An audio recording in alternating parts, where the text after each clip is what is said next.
سندنا وحبيبنا وحبيب ربنا وكريمنا وشفيعنا ومولانا محمد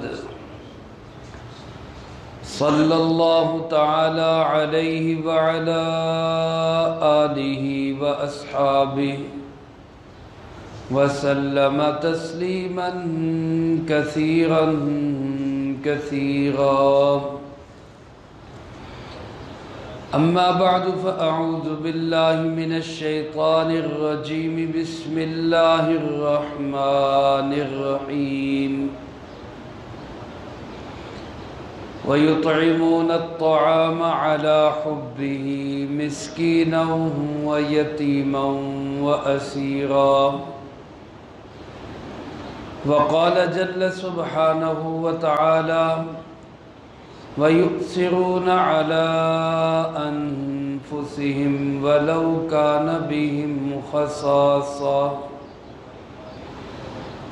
وقال رسول الله صلى الله عليه وسلم أيها الناس أطعموا الطعام وصلوا الأرحام وافشوا السلام وصلوا بالليل والناس نيام، أو كما قال عليه الصلاة والسلام. صدق الله مولانا العظيم وصدق رسوله النبي الكريم، ونحن على ذلك لمن الشاهدين والشاكرين، والحمد لله رب العالمين. اللهم صل على سيدنا ومولانا محمد وعلى آل سيدنا ومولانا محمد كما تحب وترضى عدد ما تحب وترضى. يا رب صل وسلم دائما أبدا على حبيبك خير الخلق كلهم، هو الحبيب الذي ترجى شفاعته لكل هول من الأهوال مقتحم. تمام احباب محبت کے ساتھ درود ابراہیمی بلند آواز سے پڑھ لیں. اللہم صلی علی محمد وعلی آل محمد كما صليت على إبراهيم وعلى آل إبراهيم إنك حميد مجيد. اللهم بارك على محمد وعلى آل محمد كما باركت على إبراهيم وعلى آل إبراهيم إنك حميد مجيد. حضرات گرامی قدر، واجب الاحترام، معزز بزرگوں، دوستوں، بھائیوں، عزیز طلبہ،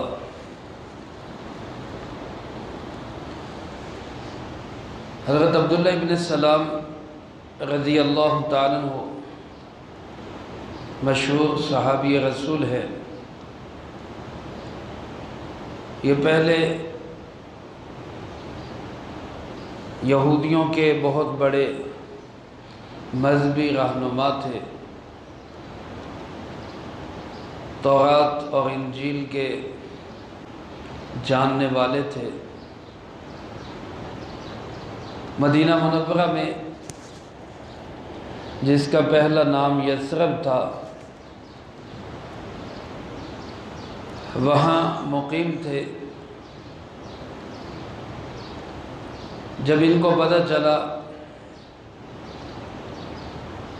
کہ نبی آخر الزمان سردار دو عالم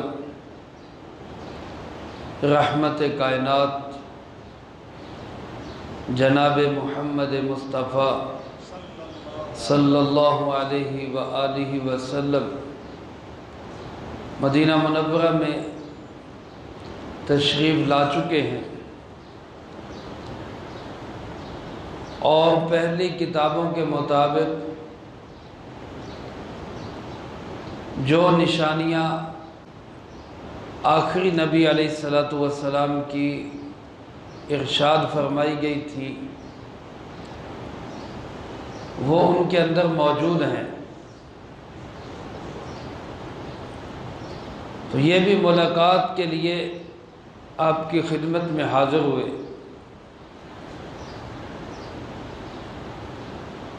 فرماتے ہیں کہ سب سے پہلی جو خوبصورت اور پرنور تعلیمات آپ کی لسان مبارک سے میرے کانوں میں پڑی ہیں وہ 4 چیزیں تھیں۔ کتنی چیزیں تھیں؟ 4۔ ابھی میں نے آپ حضرات کے سامنے خطبہ میں وہ 4 چیزیں پڑھی ہیں۔ بخاری شریف میں، حدیث کی دیگر کتابوں میں یہ روایت موجود ہے۔ پہلے جو کلام، جو خوبصورت اور میٹھے الفاظ، جو نورانی تعلیمات حضرت عبداللہ ابن السلام رضی اللہ تعالیٰ عنہ فرماتے میرے کانوں میں آپ صلی اللہ علیہ وسلم کے خوبصورت الفاظ پڑے ہیں، وہ 4 چیزیں تھیں۔ ایھا الناس، مخاطب کیا آپ نے ساری دنیا کے انسانوں کو، عالمی نبی، عالمی دعوت، کسی خاص طبقے کو نہیں، کسی خاص قبیلے کو نہیں، عرب والوں کو نہیں، مکہ اور مدینہ منورہ والوں کو نہیں، بلکہ پوری کائنات کے تمام انسانوں کو مخاطب کیا۔ ایھا الناس، اے ساری دنیا کے انسانوں۔ پہلی خوبصورت اور پرنور تعلیم کیا دی؟ فرمایا کہ اطعموا الطعام، کھانے کھلاؤ۔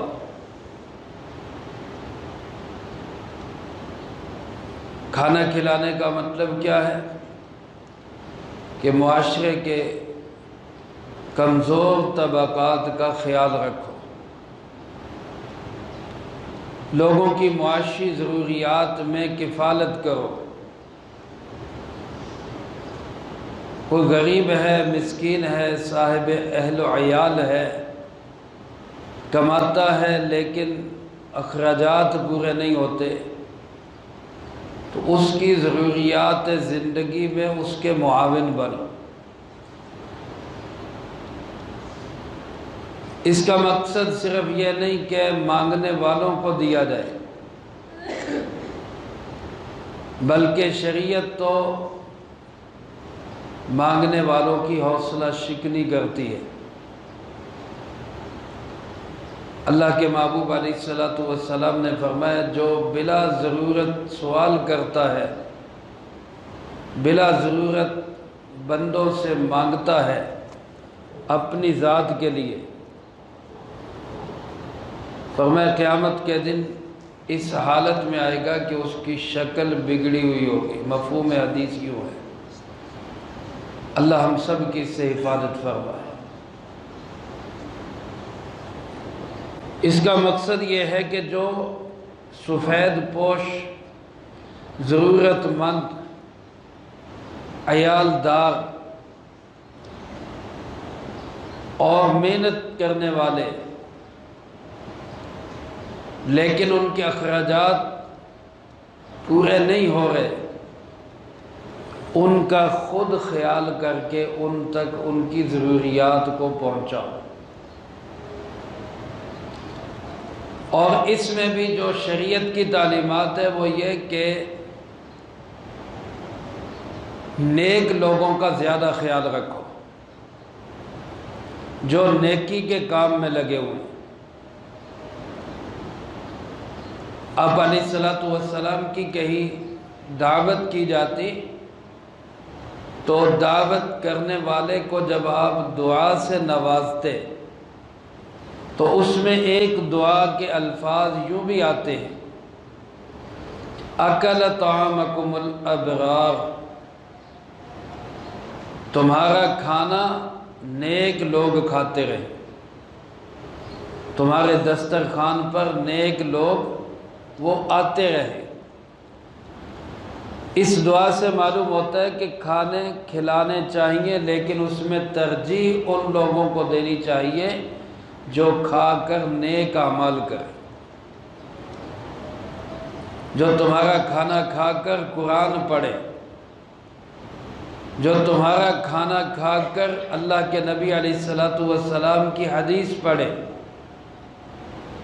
جو تمہارے دیے ہوئے مال کو اپنے پر اس طرح خرچ کریں کہ اس سے دین کا کام کریں، جہاد کریں، تبلیغ کریں، دین کے کاموں میں لگیں، ان پہ اپنا مال خرچ کرو۔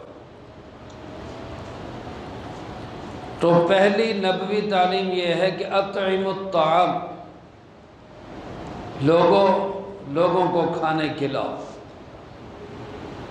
اور دوسری تعلیم جو میرے کانوں میں پڑی، حضرت عبداللہ ابن سلام رضی اللہ تعالیٰ فرماتے ہیں، وہ ہے وصل الارحام، صلہ رحمی کرو، رشتے ناطے کو توڑو نہیں بلکہ جوڑو۔ بھائی بھائی سے ناراض ہے، خاندان میں کسی سے کلیش ہے، باپ بیٹے کی نہیں بن رہی، کسی اور رشتہ دار عزیز سے کوئی جھگڑا ہے، تو آپس میں صلح کر کے صلہ رحمی کرو۔ صلہ رحمی ایسی چیز ہے کہ جس سے انسان کے مال میں برکت ہوتی ہے۔ اللہ کے محبوب علیہ السلام کا پاک ارشاد ہے جس کا مفہوم یہ ہے کہ جو بندہ یہ چاہتا ہے میری عمر میں برکت ہو، میرے مال میں برکت ہو، میری زندگی میں برکت ہو، میرے مال میں برکت ہو، ہر بندہ یہ چاہتا ہے، ہر بندے کی خواہش ہے میری زندگی میں بھی برکت ہو جائے، میرے مال میں بھی برکت ہو جائے۔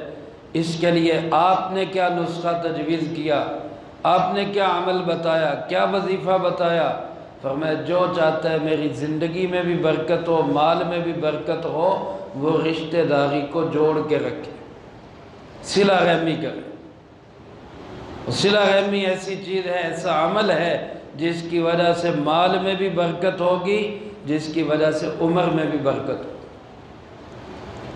اور تیسری جو تعلیم فرمایا میرے کانوں میں پڑی وہ یہ کہ افشوا السلام، لوگوں سلام کو خوب پھیلاؤ، سلام کو خوب پھیلاؤ، السلام علیکم، السلام علیکم، السلام علیکم، خوب سلام کرو ایک دوسرے کو۔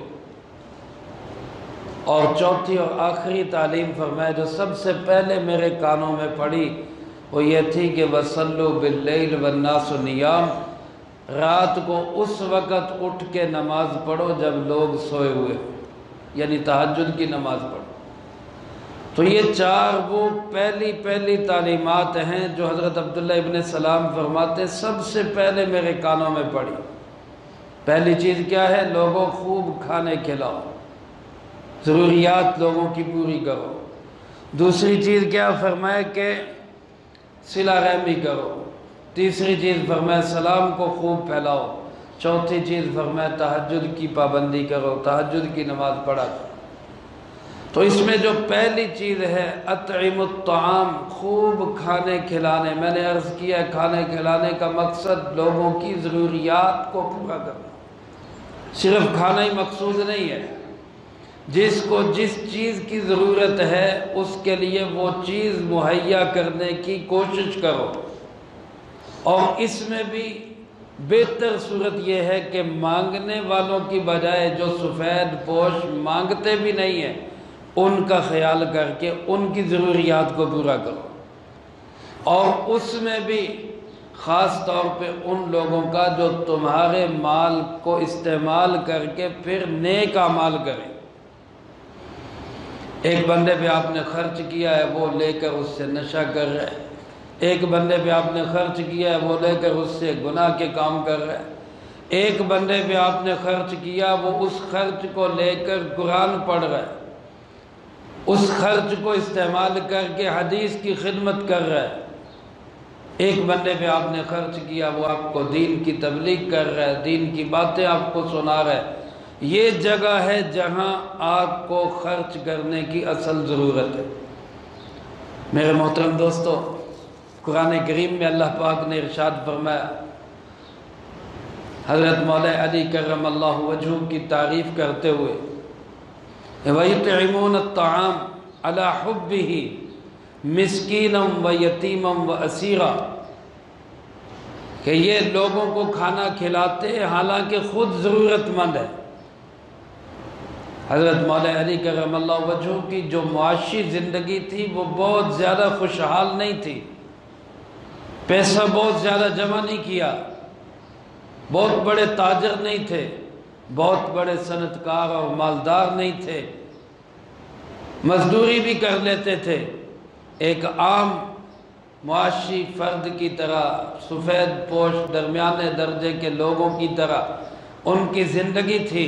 لیکن اس کے باوجود دروازے پہ یتیم آیا، خالی نہیں گیا، دروازے پہ مسکین آیا، خالی نہیں گیا، دروازے پہ کوئی قیدی آیا تو اس کو بھی خالی واپس نہیں لوٹایا۔ یہ حضرت امام علی رضی اللہ تعالیٰ عنہ کی شان ہے، اور انہی کے فرزند ارجمند، نواسہ رسول، جگر گوشہ بطول، امام حسن رضی اللہ تعالیٰ عنہ، ان کے متعلق کسی نے بڑا خوبصورت جملہ کہا، فرمایا کہ ان کی زندگی میں نا کا لفظ نہیں تھا، لا نہیں، یہ ان کی زندگی میں نہیں تھا۔ جو بھی سائل آ گیا اس کو ہاں ہی کی ہے، نہ نہیں کی، اس کو دیا ہی ہے، واپس نہیں بھیجا۔ تو کہنے والے نے کہا کہ اگر کلمہ طیبہ میں لا نہ ہوتا، لا الہ الا اللہ محمد الرسول اللہ، یہ لا نہ ہوتا تو شاید امام حسن رضی اللہ تعالیٰ عنہ کی زبان سے کبھی بھی لا نہ نکلتا، لا کا لفظ ہی نہ آتا زبان۔ یہ شان تھی ان حضرات کی، اپنی ضرورت کے باوجود، خود محتاج ہونے کے باوجود دوسروں پہ خرچ کرتے۔ حضرات صحابہ کرام رضی اللہ تعالیٰ عنہ مجمعین کی تعریف کرتے ہوئے سورۃ الحشر میں اللہ پاک ارشاد فرماتے، وَيُؤْثِرُونَ عَلَىٰ أَنفُسِهِمْ وَلَوْ كَانَ بِهِمْ خَصَاصَةٌ، یہ دوسروں کو اپنے آپ پہ ترجیح دیتے ہیں، خود بے شک ضرورت مند اور بھوکے اور محتاج ہوتے ہیں۔ ایک صحابی رضی اللہ تعالیٰ عنہ نے مہمان کو کھانا کھلانے کے لیے، جو ایک ہی آدمی کا کھانا تھا، اب مہمان کے ساتھ بیٹھ کے کھانا بھی اس زمانے میں لازمی ہوتا تھا، ورنہ اچھا نہیں سمجھا جاتا تھا، اب وہ خود بھی ساتھ کھاتے تو کھانا پورا نہ ہوتا، مہمان کا پیٹ نہ بھرتا، تو چراغ بجھوا دیا اور خود ایسے زبان چلاتے رہے جیسے کھا رہے ہیں، اندھیرے میں سارا کھانا مہمان کو کھلا دیا۔ یہ چھپا ہوا عمل جس کی کوئی ویڈیو نہیں، کوئی تصویر نہیں، کوئی اس کو وائرل نہیں کیا، لیکن چونکہ اللہ کے لیے تھا، آسمان سے وحی آ گئی، وَيُؤْثِرُونَ عَلَىٰ أَنفُسِهِمْ وَلَوْ كَانَ بِهِمْ خَصَاصَةٌ۔ یہ ایسے خوش نصیب لوگ ہیں، ایسے قسمت والے لوگ ہیں کہ جن کے عمل کی اللہ بھی تعریف کر رہے ہیں۔ یہ وہ لوگ ہیں جو خود بھوکے محتاج رہ کر دوسروں پہ خرچ کرتے ہیں۔ آج میرے عزیز دوستو، اس معاشرے کے اندر ہمیں اس کی بہت ضرورت ہے، بہت زیادہ ضرورت ہے۔ بالخصوص ہمارے جو دینی ادارے ہیں، مدارس ہیں، مساجد ہیں، مراکز ہیں، جہاں سینکڑوں نہیں، ہزاروں نہیں، لاکھوں طلبہ صرف کھانا نہیں کھاتے بلکہ ساتھ ساتھ دین سیکھتے بھی ہیں۔ میں نے پہلے عرض کیا، ہمارا کھانا، ہمارا پیسہ، ہمارا روپیہ ایسی جگہوں پہ خرچ ہونا چاہیے کہ جہاں پر ہمارے خرچ سے اچھی چیز پیدا ہو۔ کھانے کھلانے والے تو اور بہت سارے ادارے ہیں، بہت سی جگہوں پہ آپ نے دسترخوان دیکھے ہوں گے، اور کھلانا چاہیے، ہم کسی کی نفی نہیں کرتے، لیکن ایک وہ ادارے ہیں جو صرف کھلاتے نہیں بلکہ ساتھ قرآن کی تعلیم بھی دیتے ہیں۔ ایک وہ ادارے ہیں جو صرف کھلاتے نہیں بلکہ ساتھ حدیث کی تعلیم بھی دیتے ہیں۔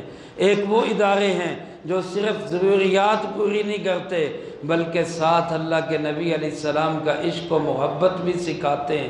ایک وہ ادارے ہیں جو صرف ضروریات کھانا پینا علاج معالجہ لباس ان کا ہی خیال نہیں کرتے بلکہ انسان بھی بناتے ہیں، شخصیت سازی بھی ہوتی ہے۔